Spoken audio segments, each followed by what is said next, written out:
সদ্য সিএমএম কোর্টের ৬ নম্বর আদালত জনাব সারা ফারজানা হক স্যারের আদালতে যাত্রাবাড়ি থানার জুবাইদ ইসলাম হত্যা মামলায় ফ্যাসিস্ট হাসিনার অত্যন্ত আস্থাভাজন সাবেক মন্ত্রী মোহাম্মদ নুরুজ্জামান আহমেদকে উপস্থাপন করে মামলার তদন্তকারী কর্মকর্তা এই মামলার সাথে সম্পৃক্ত থাকার কারণে সাবেক এই মন্ত্রীকে সোনারেস্টের প্রার্থনা করেন।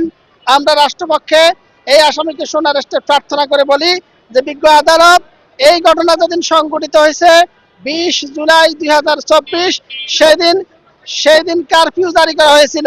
সেই কারফিউ ভঙ্গ করে যখন নিরস্ত্র ছাত্র জনতা কোটা বিরোধী আন্দোলনে বৈষম্য বিরোধী আন্দোলনে রাজপথে নেমে আসে, এই আন্দোলনকারীদেরকে সশস্ত্র প্রতিহতকারীরা হাসিনার মদতপুষ্টরা এই মন্ত্রী সেই মদতপুষ্ট গ্যাংয়ের সদস্য ছিলেন। তারা সেদিন গুলি করে মোট ৭১ জন নিরস্ত্র আন্দোলনকারীকে শহীদ করেছে।